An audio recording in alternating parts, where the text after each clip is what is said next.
Khulna medical college হাসপাতালে চুরির ঘটনা বেড়েই চলেছে। রোগীদের মোবাইল ফোন সেট, ওষুধ সহ অন্য মালামাল কৌশলে নিয়ে পালিয়ে যাচ্ছে চোররা। সাধারণ ওয়ার্ডের পাশাপাশি নিরাপদ নয় কেবিনও। সম্প্রতি হাসপাতালের 6 নম্বর কেবিন থেকে 2টি মোবাইল ফোন সেট চুরি হয় বলে সোনাডাঙ্গা থানায় দায়েরকৃত জিডিতে উল্লেখ করা হয়। বাগেরহাটের মোড়লগঞ্জ উপজেলার জয়নাল আবেদিন শিকদার খুলনা মেট্রোপলিটন পুলিশের সোনাডাঙ্গা মডেল থানায় দায়েরকৃত 223 নম্বর জিডিতে উল্লেখ করেন, 3 মার্চ সকালে হাসপাতাল থেকে তার মোবাইল ফোন সেটটি 2টি হারিয়ে যায়। আবেদনকারী জয়নাল আবেদিন কালের কণ্ঠকে বলেন, দ্বিতীয় তলার 6 নম্বর কেবিনে তার রোগী ভর্তি থাকা অবস্থায় ওই দিন সকালে ফজরের পর দরজার সিটকেনি না দিয়েই ঘুমিয়ে পড়েছিলেন।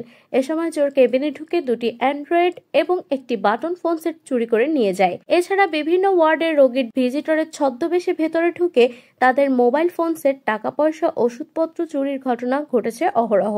সুযোগ বুঝেই মোবাইল ফোন সেট, টাকা পয়সা ও মালামাল নিয়ে এলাকা ত্যাগ করে। হাসপাতালের পরিচালক ডাক্তার মহসিন আলী ফরাজি বলেন, রোগীদের বিশেষ করে ভিজিটরদের বেশি সতর্ক থাকতে হবে। তাদের অসতর্কতার কারণেই চোররা সুযোগ পায়। এরপরও এটি নিয়ন্ত্রণে কৌশল গ্রহণ করা যায় কিনা সেটি তিনি দেখবেন বলেও জানান।